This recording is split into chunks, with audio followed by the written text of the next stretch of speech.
आज हम एक ऐसी देवी के बारे में बात करने वाले हैं जिनके बारे में कहा जाता है कि जिस व्यक्ति का ये आखिरी जन्म है उन्हें ही उनकी कृपा प्राप्त होती है। माँ त्रिपुरा सुंदरी 10 महाविद्याओं में से एक है। उन्हें आदि शक्ति का परम स्वरूप भी माना जाता है। वो देवी ललिता त्रिपुरा सुंदरी के नाम से भी विख्यात हैं, जो तीनों लोकों स्वर्ग, पृथ्वी और पाताल की स्वामिनी है। उनके नाम में त्रिपुरा का अर्थ है 3 लोक, भौतिक, सूक्ष्म और कारण। वो अपने प्रत्येक रूप में विशेष शक्तियों का संचार करते हैं। और सुंदरी का अर्थ है सुंदरता, यानी वो शक्ति जो इन तीनों लोकों को नियंत्रण करती है और उन्हें अपनी सुंदरता और दिव्यता से डेकोरेट करती है। माँ त्रिपुरा सुंदरी का स्वरूप ज्ञान, शक्ति और प्रेम का यूनिक कॉम्बिनेशन है।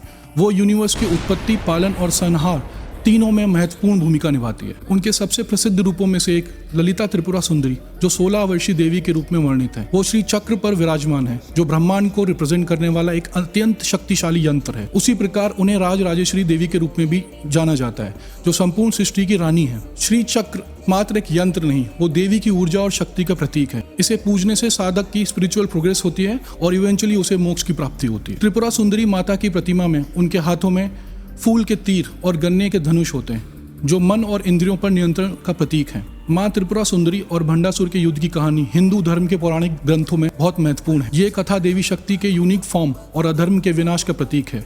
जब कामदेव को भगवान शिव ने अपनी तीसरी आंख से भस्म कर दिया, तब उनकी राख से भंडासुर का जन्म हुआ। ये कहानी के डीप मीनिंग को समझते हैं, जहाँ कामदेव का भस्म होना सांसारिक इच्छाओं और मोह का अंत है, और भंडासुर उन अज्ञानताओं और विकारों का प्रतीक है जो हमें संसार में बांधते हैं, जिसमें उसे मृत्यु से अजेयता का वरदान मिला। इस वरदान से उसे अत्यधिक शक्ति और अहंकार हो गया और उसने तीनों लोकों पर अपना आतंक फैलाना शुरू कर दिया। उसने इंद्रलोक पर आक्रमण करके देवताओं को हराया और उन्हें अपमानित भी किया। भंडासुर न केवल अपने बल से शक्तिशाली था, बल्कि उसने अपनी मायावी शक्ति से कई अन्य असुरों का निर्माण भी किया। इन असुरों को उसने अपनी रचना से उत्पन्न किया और उन्हें देवताओं के खिलाफ युद्ध के लिए ट्रेन किया। वो खुद को देवताओं के बराबर मानने लगा और संसार पर अपना अधिकार जमाने के लिए उसने अनेक यज्ञ और तंत्र मंत्र का प्रयोग करने लगा। उसने अपने 4 पुत्रों का निर्माण किया, जो उसकी तरह ही शक्तिशाली और विध्वंसकारी थे: विशंगा, विशुकेतु, विश्वांग, विश्वश्रवा। इसके अलावा भंडासुर ने महिषासुर, रक्तबीज और अन्य महान असुरों को अपनी तंत्र मंत्र की शक्ति से उत्पन्न किया, जो माँ दुर्गा से युद्ध करने के लिए जाने जाते हैं।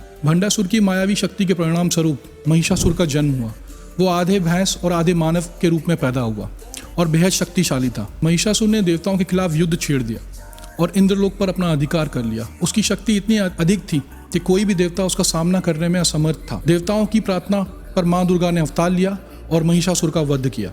ये कथा महिषासुर मर्दिनी के रूप में प्रसिद्ध है। भंडासुर द्वारा उत्पन्न असुरों ने पूरे ब्रह्मांड में आतंक मचाना आरंभ कर दिया। उनकी शक्ति इतनी प्रबल थी कि उन्होंने त्रिलोक पर नियंत्रण कर लिया और देवताओं को पराजित कर दिया। भंडासुर और उसके असुरों के आतंक से त्रस्त देवताओं ने भगवान विष्णु, ब्रह्मा और शिव की शरण ली। तीनों देवताओं ने समझा कि केवल आदि शक्ति ही भंडासुर और उनकी रचनाओं का नाश कर सकती है। देवताओं की प्रार्थना पर माँ त्रिपुरा सुंदरी प्रकट हुई, जो एक 16 वर्ष की सुंदर कन्या के रूप में थी, इसलिए उन्हें षोडशी भी कहा जाता है। देवताओं की प्रार्थना के फलस्वरूप माँ त्रिपुरा सुंदरी प्रकट हुई। वो श्री चक्र पर सवार थी, जो संपूर्ण ब्रह्मांड का प्रतीक है। माँ त्रिपुरा सुंदरी के साथ उनकी दिव्य सेना भी थी, जिसमें मंत्रिणी और दंड नायिका जैसी शक्तिशाली देवियां थी। भंडासुर की विशाल सेना और माँ त्रिपुरा सुंदरी की दिव्य सेना के बीच भयंकर युद्ध शुरू हुआ। भंडासुर के सैनिक काले जादू और मायावी शक्तियों में निपुण थे, लेकिन माँ त्रिपुरा सुंदरी की दिव्य शक्ति के सामने वो टिक न पाए। माँ त्रिपुरा सुंदरी ने अपने यूनिक अस्त्र शस्त्रों का प्रयोग किया, जिसमें पाश, फंदा, अंकुश, शक्कर से बना हुआ धनुष और फूलों से बने हुए तीर भी शामिल थे। इन शस्त्रों से उन्होंने भंडासुर की सेना को ध्वस्त कर दिया और अधर्म के अज्ञान को नष्ट किया।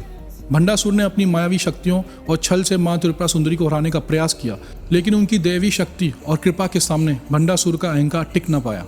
अंत में माँ त्रिपुरा सुंदरी ने अपने दिव्य अस्त्र से भंडासुर का वध किया और सृष्टि को उसके आतंक से मुक्त कर दिया। भंडासुर की कथा केवल एक पौराणिक कथा नहीं, बल्कि इसका डीप स्पिरिचुअल सिग्निफिकेंस भी है। भंडासुर का अज्ञान, अहंकार और अधर्म हमारे अंदर मौजूद नेगेटिव शक्तियों का प्रतीक है। माँ त्रिपुरा सुंदरी और उनका भंडासुर का वध ये दर्शाता है कि केवल दिव्य ज्ञान, प्रेम और शक्ति के माध्यम से ही हम अपने भीतर की अज्ञानता, अहंकार और विकारों का नाश कर सकते हैं। त्रिपुरा सुंदरी माता के पूजन का महत्व केवल उनके स्वरूप की आराधना तक सीमित नहीं, बल्कि ये मन और आत्मा की शुद्धि का मार्ग भी है। वो हमें दिखाती हैं कि कैसे हम सांसारिक इच्छाओं से और मोहों से ऊपर उठ सकते हैं। माँ त्रिपुरा सुंदरी हमें ये संदेश देती हैं कि हर परिस्थिति में सत्य और धर्म की विजय निश्चित होती है।